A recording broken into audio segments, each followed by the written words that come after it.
So I was wondering where some of those small percentages of DNA is from in my background. You can see about 57% of my ancestry is from Northwest Europe, so England, Ireland, Scotland, Wales, France, uh, Belgium, the Netherlands, places like that, right? About 11.1 there is from Iberian Peninsula, Spain, Portugal.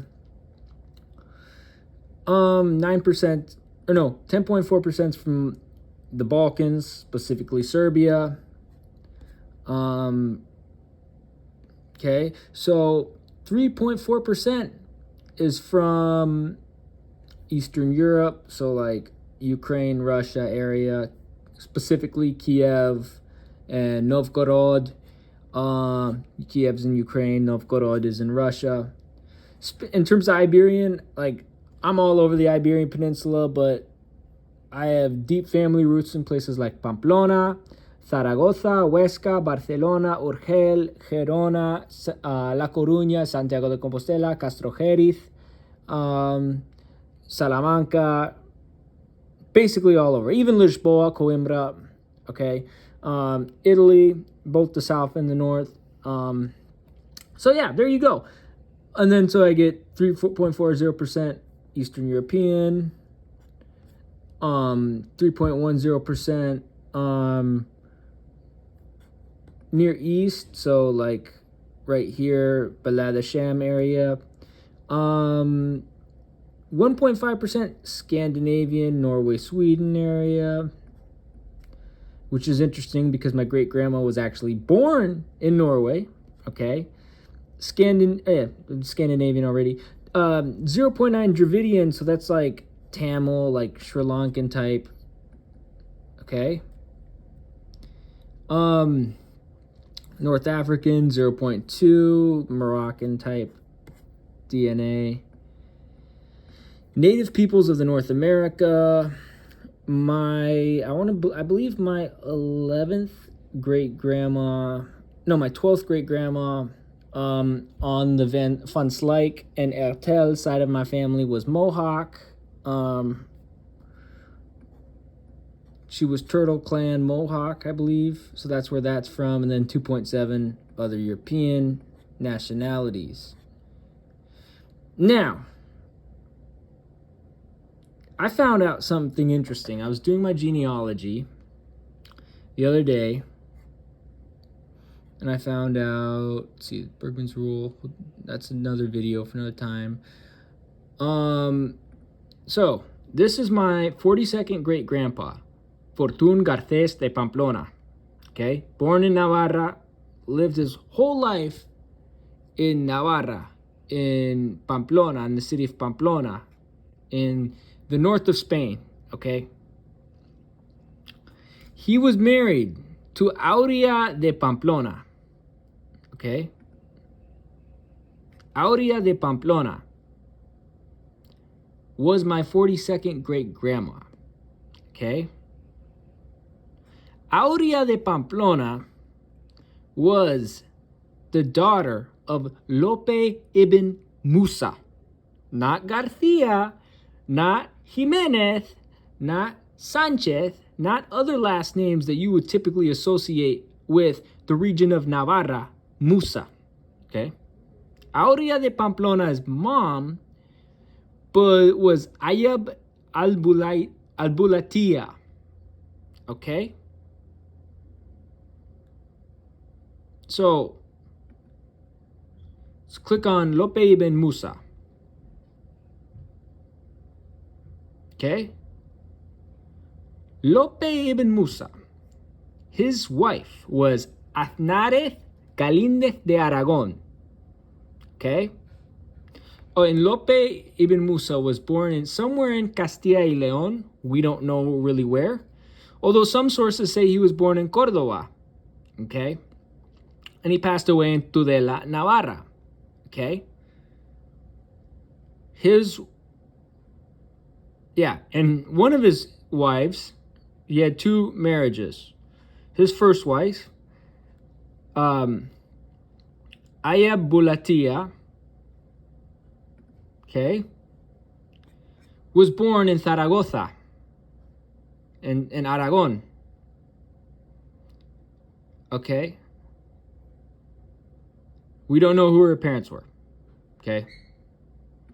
But we do know that Lope ibn Musa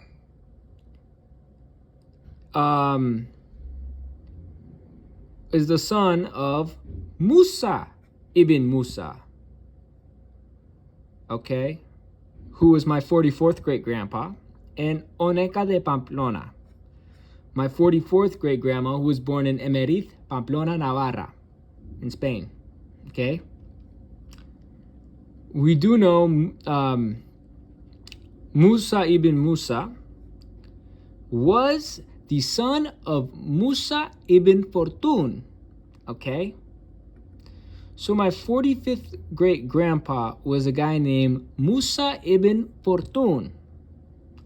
And Musa ibn Fortun was he was born in Zaragoza, and we know for a fact that he is the son of Fortun ibn Qasi, okay, who was my 46th great-grandpa, who was born in Zaragoza. And his mom, my 46th great-grandma, was Asima bint Abdulaziz. Okay?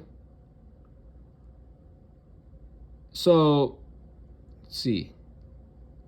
Global ancestry. If you look, 0.2% of my ancestry is from North Africa.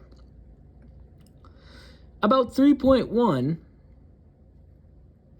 is from the Near East. Now, some of that might be coming from Morfia de Melitene, who is an ancestor of the Arpad dynasty, and we all know that Violante de Hungría married in to la Casa de Aragon. She married Jaime de Aragon. Okay, that could be where that's coming from. It also could be partially coming from Asima bint Abdulaziz.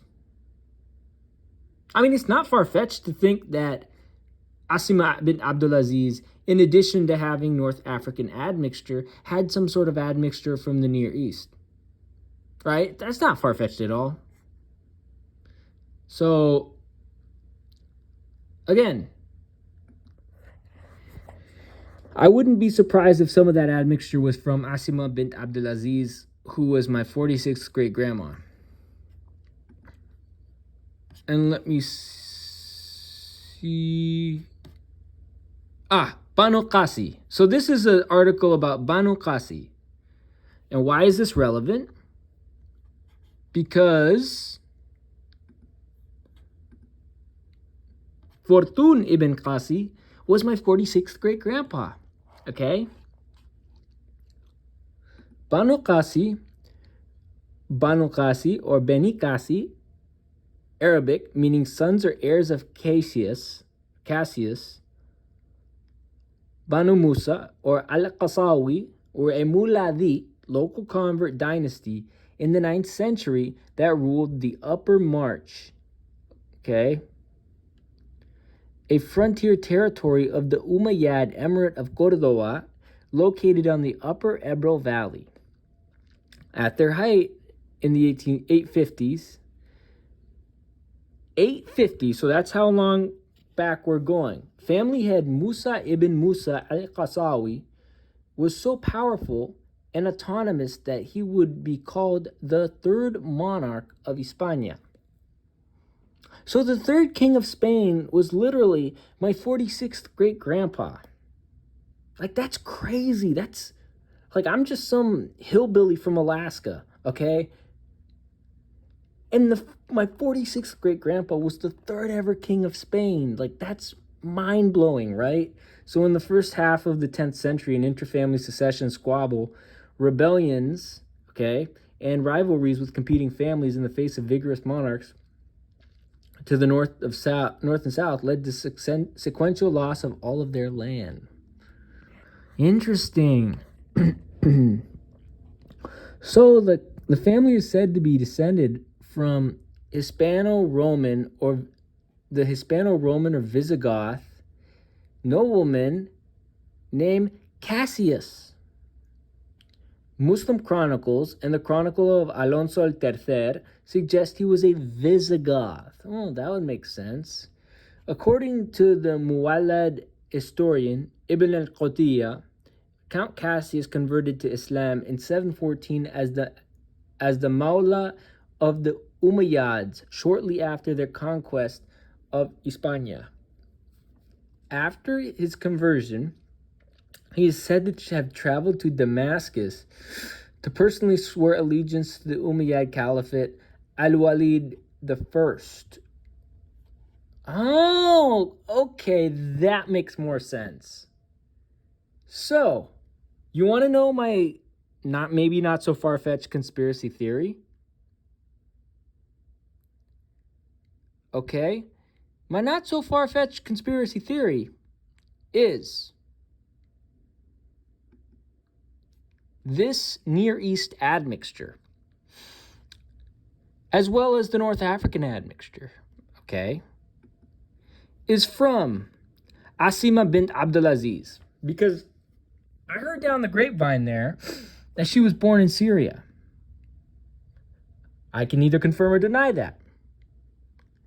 But we can confirm that my 46th great-grandpa, okay, or rather he'd be my 46th or 47th great-grandpa, went to Damascus and pledged the allegiance to the Umayyad Caliphate.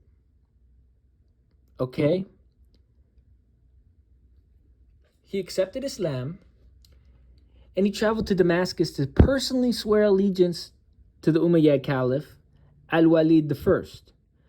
Under the Banu Qasi, the region of the Upper Ebro, modern districts of Logroño and southern Navarra, based in Tudela, formed a semi-autonomous principality. The tiny emirate was faced by enemies in several directions, although never realized the threat of Frankish attempts to regain control over the Western Pyrenees was a real one. In actuality, even more menacing was the eastwards expansion of the Asturian kingdom. Probably why I don't like Luis Enrique, other than the fact he played for Barcelona. While in the south lay the Caliphate of Córdoba, ever anxious to impose its authority over the frontier regions. As a local Muslim dynasty in the Ebro Valley, the upper march of Al-Andalus, the Banu Qasi were nominally clients of the emirate, but they thrived on regional rivalries and alliances with other Muyawad dynasties of the upper march. The Vascon tribal chieftains of Pamplona and Aragon. Oh, so my other ancestors in the region? Los Vascones are the predecessors of Los Vascos, the Basques. As well as the Catalan counts of Payares or Payas and Ribagorza and Barcelona to the east, the kingdom of Asturias to the west, and the Umayyads to the south over the next 2 centuries. They frequently intermarried with other regional nobility, both Muslim and Christian. Musa ibn Musa and the Pamplona king Inigo Arista were maternal half-brothers, while Musa also married Arista's daughter, and his own daughter and nieces were married to other Pyrenean princes. The cultural ambivalence of the Banu Qasi is demonstrated by their mixed use of names. For example, Arabic, Musa, Muhammad, Musa, Abdullah, Latin, Aurea, Fortun, Lub, and Basque, Garcia.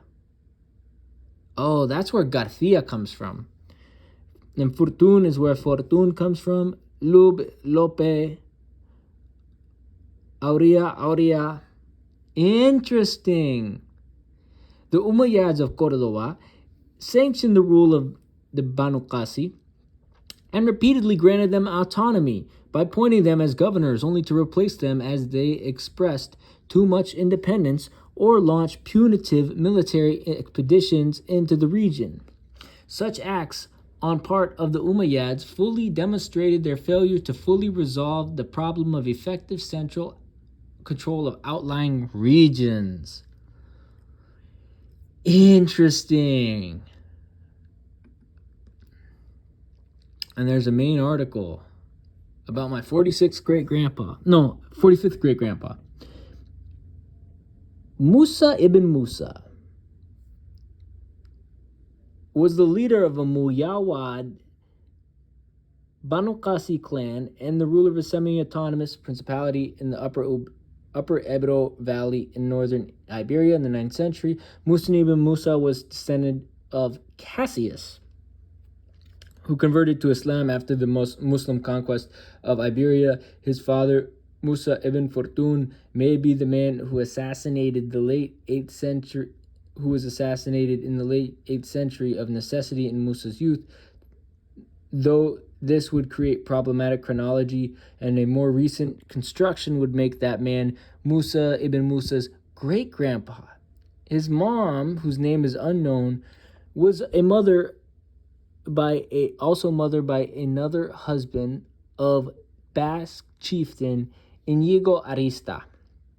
Musa's half-brother, according to chronicler Ibn Hayyan, Musa's early years are obscure. Although he is presumed to have supported the Basques against the Franks in the Second Battle of Roncesvalles, a battle generally credited as giving birth to the nascent kingdom of Pamplona, my family's kingdom. Likewise, it is claimed that in 839 his son Fortun ibn Musa led a campaign that resulted in a rout of the king of the Galicians. I think Los Gallegos, Loderic or Lutheric, as he leveled the defenses of Alava. Interesting. Well, what's his legacy? I'm obviously his legacy, right? His family, okay. Musa ibn Musa is reported by the Códice de Roda to have a daughter married of his half-brother, Inigo Arista. She was not his only wife, as he married a cousin, Mayuma, daughter of his paternal uncle, Zahir ibn Fortun, and mother of his younger son, Ismail. No source reports the mother of his other sons, Lub, Mutarif, and Fortun. He had at least 2 daughters, Aurea, wife of Basque Prince Garcia, again, my 44th great-grandpa, killed at the mountain La Turce, and by him having a son, Musa ibn Garcia, or Garcia, and another daughter, the most beautiful girl in Al-Andalus, married to Azraq ibn Mantil. Oh, wow. That explains everything. So this is my 44th great-grandma. Oh, no, 46th great-grandma. My bad. 46th great-grandma. Okay? This is my 46th great-grandpa.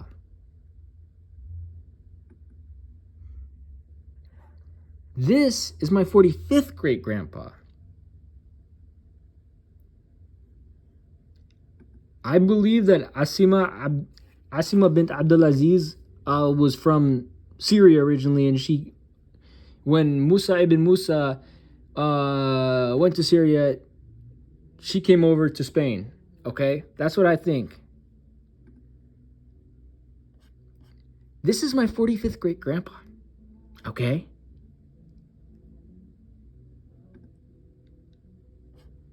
We don't know this guy's mom, but we do know he's my 44th great-grandpa. Oneca de Pamplona is my 44th great-grandma. Okay? Lope ibn Musa is my 43rd great-grandpa. Okay? Ayab al-Bulatia is my 43rd great-grandma. Okay? Aurea de Pamplona is my 42nd great-grandpa.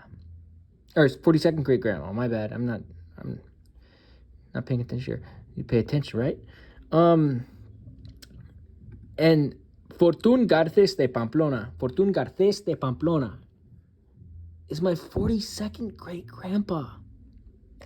I can trace my family back to triple-digit years. Triple-digit years, guys. Triple-digit years. Think about that. And it would all make sense.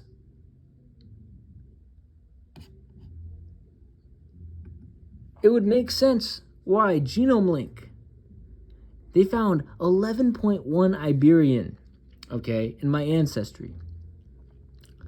They found, okay, 3.1% Near East and 0.2% North African. That makes sense. If you look at history, that makes hella sense. Now you dig deeper, eh?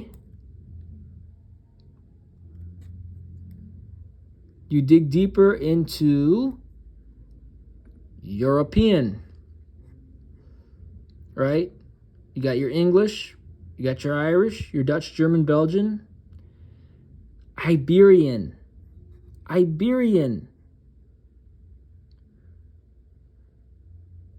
10.2%.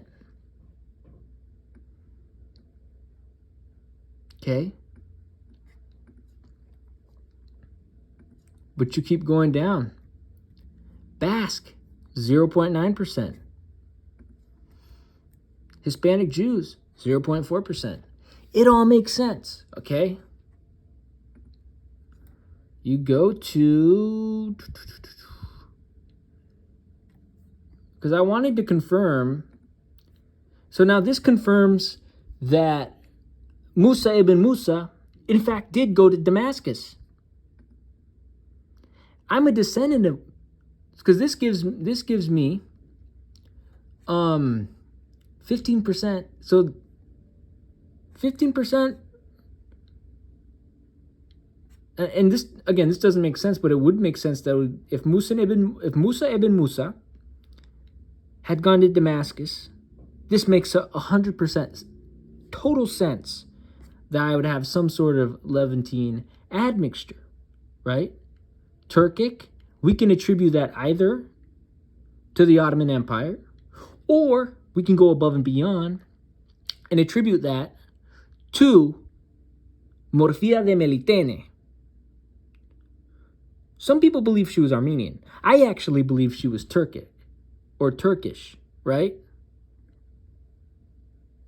So you read here, our Asian ancestry report uses an extensive sample set from many regions of Asia as for its analysis, which may differ from those used by other companies. This comprehensive data enables our ancestry algorithm to see further into your genetic past and uncover ancient shared history with other populations. Hence, you might observe a more diverse background in your results.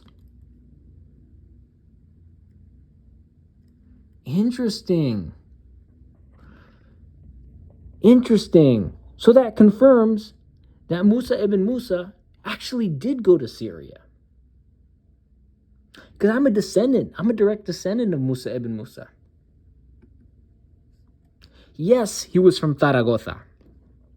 Yes, he was of Iberian, Hispano-Roman, and Visigoth descent. And yes, he did go to Syria. Iberian, 10.2 here in the European breakdown, okay? But you go to global breakdown. Musa ibn Musa, okay? And I get 11% Iberian. I get 3.1% Near East, okay? I get 0.2% North African. Where do you think that's coming from? The wife of Musa ibn Musa, okay? That's where that's coming from. See? Musa ibn Musa. Either that, or it's coming from the wife of Fortun ibn Qasi, right? Because we know Fortun ibn Qasi was born in Zaragoza.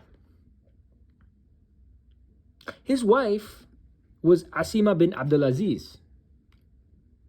We don't know where she was born. But I have a conspiracy theory. One that is founded upon the genome link test I took.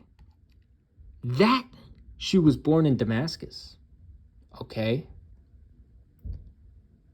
And that the Spanish ancestry plus the slight admixture, okay, the slight admixture from Syria would explain why I'm more mesomorphic than some of my other family members. That would explain more. That would explain why. You know what I mean? So there you go.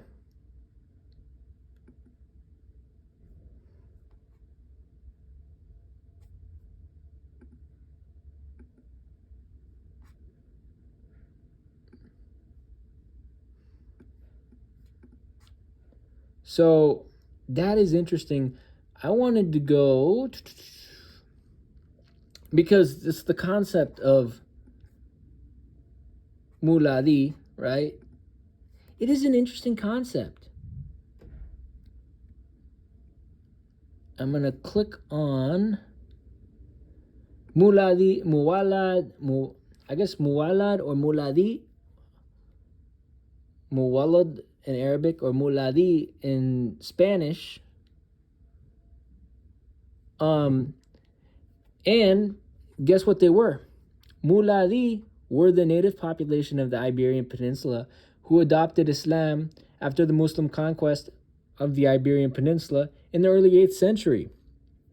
The demarcation of Muladíes or Muladies from the population of Arab and Berber extraction was relevant in the first centuries of Islamic rule. However, by the 10th century, they diluted into the bulk of the population of the society of Al-Andalus. In Sicily, Muslims of local descent or mixed Arab and Sicilian origin were sometimes referred to as Muwalid. They were also called Musalima. In broader usage, the word Muwallad is used to describe Arabs of mixed parentage, especially those not living in their ancestral homelands. The Spanish, Portuguese, and Catalan words muladi, muladi, or muladita are derived from the Arabic muwallad. The basic meaning of muwallad is a person of mixed ancestry, especially a descendant of one Arab and one non-Arab parent, who grew up under the influence of an Arabic society and were educated within the Islamic culture. Muladi is the Spanish form of the term muwaladun, referring to Arabic-speaking Muslims of Hispanic origin who showed the same behavior patterns as rebels of Arab and Berber origin who had rebelled against Arab rule, such as the Great Berber Revolt of 740 to 743. Muwallad is derived from walad, which means descendant, offspring, scion, son. Muwallad referred to the offspring of Muslim men and foreign non-Muslim women. The term muwalladin is sometimes used in Arabic to this day to describe the children of Muslim fathers and foreign mothers. Interesting.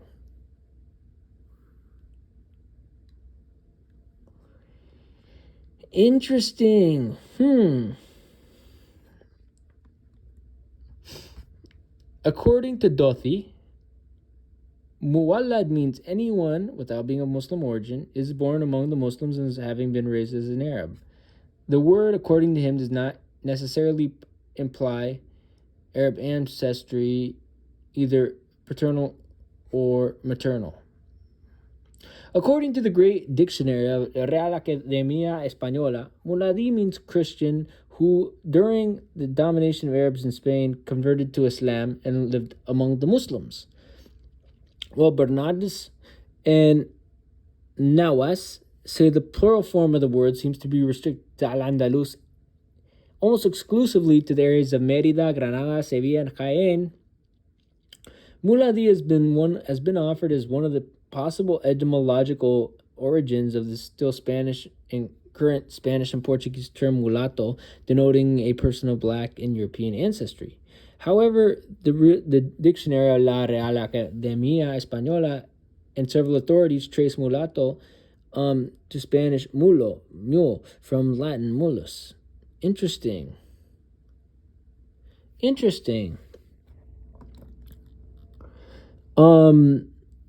In Islamic history, Muwaladun designates in a broader sense non-Arab Muslims or the descendants of converts. In the Muslim ruled parts of the Iberian Peninsula, parts of the indigenous until then Christian population, basically a mixture of the pre-Roman peoples of the Iberian Peninsula, ancient Romans, Visigoths, and Suebi, converted to Islam in the 8th and 9th centuries. In the 10th century, a massive conversion of Christians took place so that the Muladis comprised the majority of the population of Andalus by the centuries end. However, the majority of Muwalads had converted to Islam early but retained many pre-Islamic customs and characteristics. Interesting.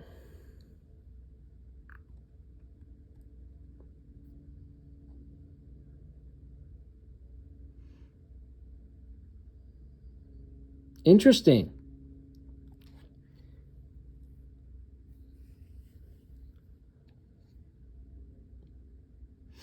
Oh, so this is interesting. The intermarriage of foreign Muslims with native Christians made many Muwalads heedless of their Iberian origin.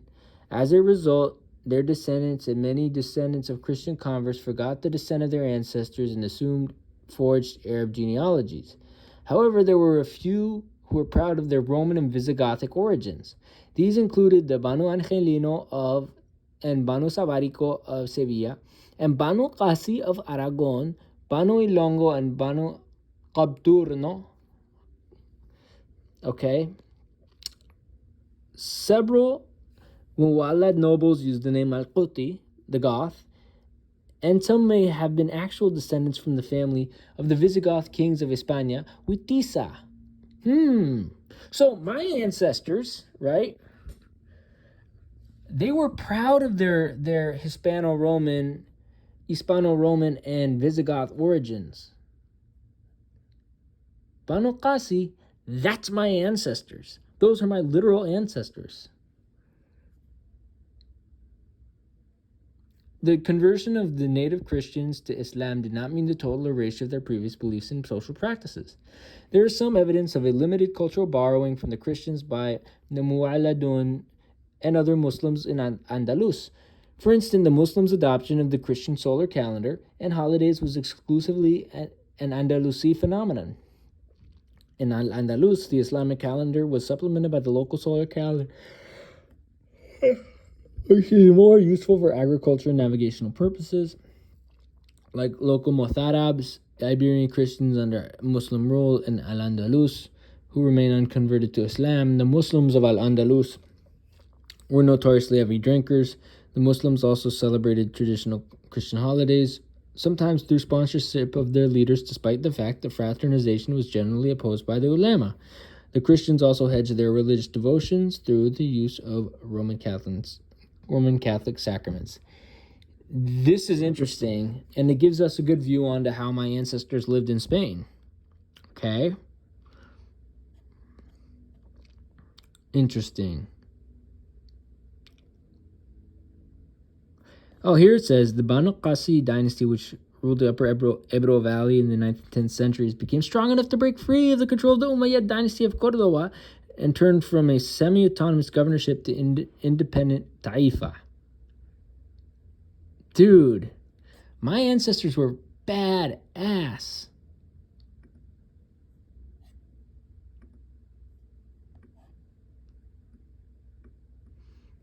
This is cool.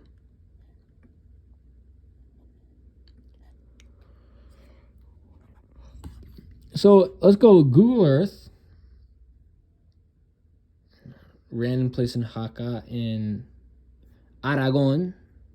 I'm really interested in Aragon because most of the Spanish people where I grew up were either from País Vasco, Navarra, or Aragon. Or some were from La Rioja, actually, believe it or not. But most Spanish people on the West Coast are from around Pamplona, San Sebastián, Vitoria-Gasteiz, Bilbao, that area, right? I have ancestors from Zaragoza, Pamplona, and Eibar, okay? Okay. Here we are.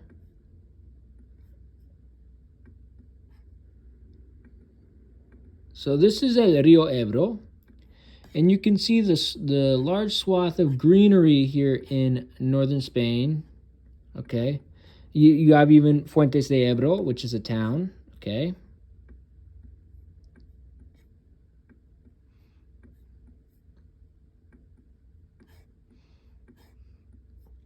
And I see that's more green there. Okay.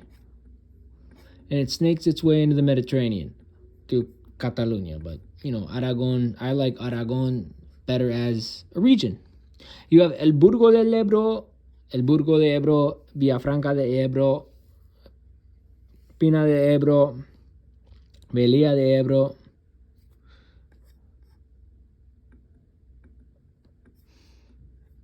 And you see farmland in a valley, right? And the rest of the scenery is semi-arid, right? And this is Zaragoza, where my family was from. A lot of my family, majority of my family in Aragon was from Zaragoza originally. This is what the street view of Zaragoza looks like. Yeah, RVs there. But this is Zaragoza.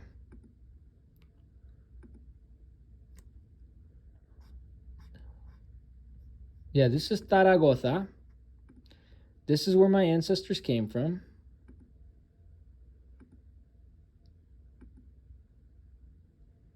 They have a bus lane, they have a bike lane. Outdoor eating in the restaurant. This is Plaza España 8, Plaza de España. Big fountain there. It's a cool place. But this is where my ancestors came from, guys.